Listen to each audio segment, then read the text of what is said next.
Hello all. இன்னைக்கு நம்ம ஒரு ஃபெஸ்டிவ் டிஷ் ஒன்று பண்ண போகிறோம். இப்போது நிறைய பொங்கல் வரிசையாக ஒன்று விஷு ஒன்றுனா வருது இல்லையா? அதனால நான் இன்னைக்கு ரொம்ப நாளாக எல்லாரும் கேட்டுங்கிற ஒரு டிஷ் மெது வடை. அது எங்காத்துல எப்படி நாங்கள் பண்ணுவோம், எப்படி முறுமுறுன்னு வருது, வித்தவுட் எந்த ஒரு சோடாவோ எதுவுமே போடாமல் எப்படி நான் மாவு அரைக்கணும், அந்த பதம் எப்படி இருக்குது, அதை எப்படி நம்ம அழகாக முறுமுறுன்னு போட்டு நம்ம ப்ரெசென்ட் பண்ண போகிறோங்கிறது தான் இன்றைக்கி நம்ம பார்க்க போகிறோம். இன்னையோட டிஷ் பேர் மெது வடா. வாங்க எப்படி பண்ணுறதுங்கிறத பார்க்கலாம். ஃபஸ்ட்டு நான் இன்னைக்கு ஒரு 200லேருந்து 250 கிராம்ஸ் ஆஃப் உளுந்த ஒரு 7 to 8 hours ஊற வச்சுருக்கேன். தண்ணியில் ஊற வச்சுட்டு அதை நான் தண்ணி வடித்து வச்சுட்டுருக்கேன். இதை நீங்கள் அரைக்கிறதுக்கு முன்னாடி ஒரு ஒரு ஹாஃப் அன் ஹவருக்கு நீங்கள் கோல்டு வாட்டரில் ஊற்றி வச்சுட்டு அந்த தண்ணியை மட்டும் எடுத்துடணும். அப்போ தான் உங்களுக்கு மாவு நிறைய கூட்டு கொடுக்கும்.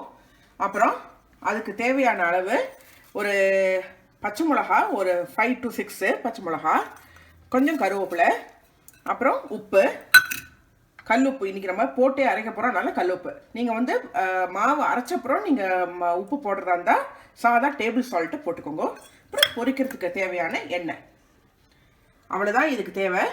நம்ம அந்த மாவு அரைக்கிறத பதம் தான் இருக்குது. நம்ம எப்படி வடை மொறு மொறுன்னு வருதுங்கிறதுக்கு இப்போ எப்படி பண்ணுறதுங்கிறத பார்க்கலாம். பாருங்க, இப்போ நம்ம ஃபஸ்ட்டு உளுந்த ஒரு ட்ராப் கூட தண்ணி ஊற்ற வேண்டாம். ஃபஸ்ட்டு உளுந்த வெறுமை அரைச்சிக்கணும். எதுக்கு நான் உங்களை கோல்டு வாட்டர் ஒரு ஹாஃப் அன் ஹவர் முன்னாடி ஊற்ற சொன்னேன் அப்படின்னா, நல்லா ஃப்ளஃபியாக வரும் மாவு. அப்புறம் கரெக்டாக வெளியில் முறுமுறுன்னு இருக்கும், உள்ளே நல்லா சாஃப்டாக வரும். அதுக்கு தான் உங்களை நான் போட சொன்னேன். ஃபஸ்ட்டு ஒரு பாதி போட்டுக்கலாம். அதுக்கு தேவையான அளவு பச்சை மிளகா போட்டுட்டுலாம். அப்புறம் கருவேப்பிலை பாதி இப்போ போட்டுக்கோங்க, பாதி மாவில் போட்டுக்கலாம். தேவையான அளவு உப்பு.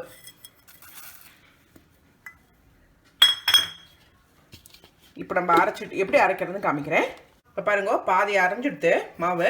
இப்போ நான் ஒரே ஒரு டேபிள் ஸ்பூன் ஆஃப் தண்ணி ஊற்றுறேன். இப்போ திருப்பி அதை பல்ஸில் ஒரு 2 minutes அரைக்க போகிறோம். இப்போ பாருங்க, இப்போது நம்மளுக்கு ஒரு பாதி நம்ம போட்டோம் இல்லையா, அது நல்லா அரைஞ்சிடுத்து. இந்த கன்சிஸ்டன்சி ஃபஸ்ட்டு வாட்டி போகிறோம். ரெண்டாவது வாட்டி அரைக்கும் போது இன்னும் விழுமுன்னு அரைச்சிட்டு அதோட சேர்த்துடணும். எல்லா பருப்பு அரைஞ்சிருக்கணும், அதுதான். இப்போ இதோட சேர்ந்து நம்ம மீதி இருக்கிற பருப்பையும் சேர்த்து அரைக்க போகிறோம். இப்போ நம்ம எப்படி அரைஞ்சிருக்குன்னு பார்ப்போம். வா, ஃபஸ்ட் கிளாஸாக அரைஞ்சிடுது. இந்த கன்சிஸ்டன்சி கரெக்டு. இனிமேல் நீங்கள் தண்ணியே ஊற்றிடாதீங்க. தண்ணியே ஊற்றக்கூடாது. நான் ஊற்றினேன் மேக்ஸிமம் நான் 2 டேபிள் ஸ்பூன் ஃபஸ்ட்டு ஊற்றினேன், அப்புறம் 1 டேபிள் ஸ்பூன் ஊற்றிருப்பேன். அவ்வளோதான், மொத்த தண்ணியே அவ்வளோதான். இதுக்கு மேலே நீங்கள் ஊற்றினீங்கன்னா ஷேப் வராது வடைக்கு. இப்போ நம்ம பச்சை மிளகா போட்டாச்சு, கருவேப்பிலை போட்டாச்சு, அண்ட் உப்பும் போட்டாச்சு. உளுத்தம்பருப்பை 6 to 7 hours ஊற வச்சு அரைக்கிறதுக்கு ஒரு ஹாஃப் அன் ஹவருக்கு முன்னாடி தண்ணியெல்லாம் வடிச்சுட்டு அதில் கொஞ்சம் cold water, ice cold water ஊற்றி அதையும் நம்ம இப்போது அலசி வச்சுருக்கோம். அதை தான் நம்ம இப்போ அரைச்சிருக்கோம். இப்போ நம்ம இதை ஒரு பாத்திரத்தில் ட்ரான்ஸ்ஃபர் பண்ணிவிட்டு எப்படி வடை போடுறதுங்கிறது பார்ப்போம். ஒரு கப்பில் தண்ணி வச்சுன்னு ஃபஸ்ட்டு கை அதில் நல்லா மொக்கிக்கோங்க. நல்லா கையை ஃபுல்லாக வாஷ் பண்ணிட்டுருங்க அதில். அப்புறம் தண்ணியை நல்லா வடிச்சுட்டு கையிலேருந்து மாவை இப்படி எடுத்துட்டோ அழகாக நம்ம சொன்ன பேச்சை கேட்கும். நான் சொன்ன நீங்கள் இப்போ இதில் நீங்கள் அரைச்சேல் அப்படின்னா நான் சொன்ன பேச்சை கேட்கும். நம்ம சொன்ன பேச்சு மாவு கேட்பதில் அழகாக வடை ஷேப்பாக வந்துடுது. அதே மாதிரி ஒன்று பண்ணி காமிக்கிறேன். இப்படி எடுத்துட்டு கையில் இப்படி எடுத்துட்டு இப்படி ஓட்டை போட்டுட்டோம். அப்படியே நீங்கள் அழகாக போட்டுட்டு அப்புறமா ஹை ஆக்குங்க, இல்லை கையிலேயே எண்ணெய் அடிக்கும். ஒவ்வொரு வாட்டியும் தண்ணி முக்கணும்னு அவசியம் இல்லை. பிகினர்ஸ்க்கு மட்டும் அதை நான் சொல்லிக்கிறேன். அதை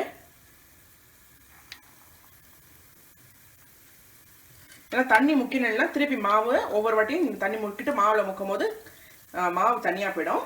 அதனால் கேர்ஃபுல்லாக தண்ணியெல்லாம் கையில் நல்லா உதறின்ட்டு அப்புறமா மாவு விடுங்க. நான் எதுக்கு தண்ணியை முக்கிக்க சொன்னேன் அப்படின்னா, மாவு கையில் ஒட்டாமல் வரதுக்காக.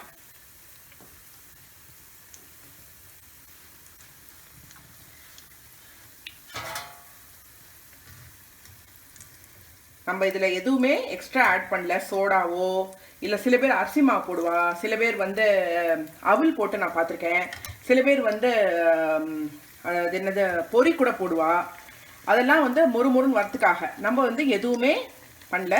எக்ஸப்ட் அந்த கோல்டு வாட்டரை மட்டும் நம்ம ஒரு ½ அன் ஹவர் முன்னாடி ஊற்றிட்டோம்.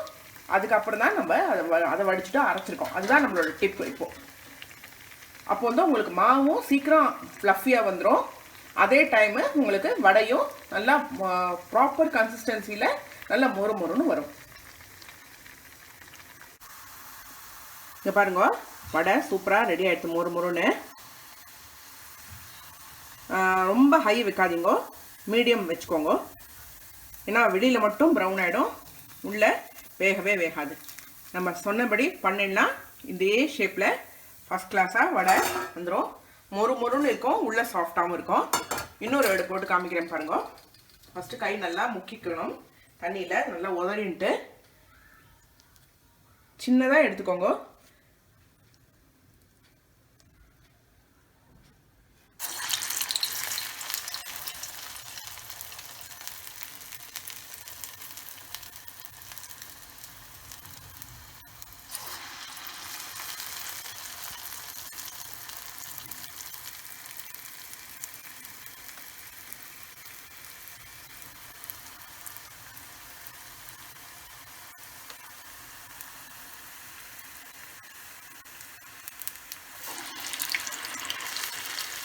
உங்களோட இலக்கு சட்டியோட சைஸ்க்கு ஏற்ற மாதிரி நீங்கள் போட்டுக்கோங்க. இந்த சைஸ்க்கு நான் 3 போட்டால் உங்களுக்கு அதுக்கு ஸ்பேஸ் கிடைக்கும் வேகிறதுக்கு.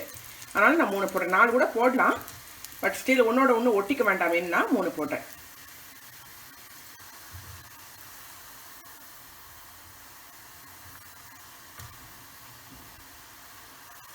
சப்போஸ் உங்களுக்கு தண்ணி ஜாஸ்தியாக போயிடுது, எனக்கு வந்து வடை ஷேப் வரல அப்படின்னா, சப்போஸ் அப்படின்னா நீங்கள் வந்து அரிசி மாவை ஆட் பண்ணிக்கலாம். பட் அது வந்து ஹார்டாக போய்டுறது. ஒரு வாட்டி நான் ட்ரை பண்ணி பார்த்தேன், அது ரொம்ப ஹார்டாக போய்டுறது.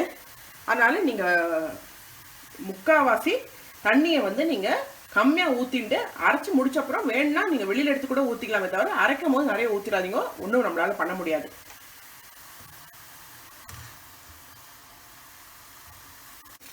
பார்த்தீங்களா, இந்த மொறுன்னு சவுண்ட் வரணும். அப்போ தான் உங்களுக்கு வந்து வடை உள்ள சாஃப்டாக இருக்கும், வெளியில் நல்லா மொறுன்னு வரும். எல்லாரும் ஆட்டில் மெது வடை பண்ணி பாருங்க. இந்த பொங்கல் வரிசையாக வருது இல்லையா, ஃபங்க்ஷன்ஸ் எல்லாம், ஃபெஸ்டிவல்ஸ் எல்லாம் வருது. அது எல்லாத்துக்கும் இந்த மாதிரியான ரெசிபீஸ்லாம் நம்மளுக்கு நிறைய உதவியாக இருக்கும். அதனால் கரெக்ட் டைமில் நான் உங்களுக்கு பண்ணி காமிச்சிருக்கேன். எல்லோரும் ஆட்டில் பண்ணி பாருங்க. பாலக்காடு மாமி ரெசிபீஸை சப்ஸ்கிரைப் பண்ணாதவா சப்ஸ்கிரைப் பண்ணுங்க, உங்கள் ஃப்ரெண்ட்ஸ்க்கு ரெக்கமெண்ட் பண்ணுங்க, எங்கள் வீடியோவை லைக் பண்ணுங்க, ஃப்ரெண்ட்ஸ் கூட ஷேர் பண்ணுங்க. Thank you so much. Happy Pongal to you all.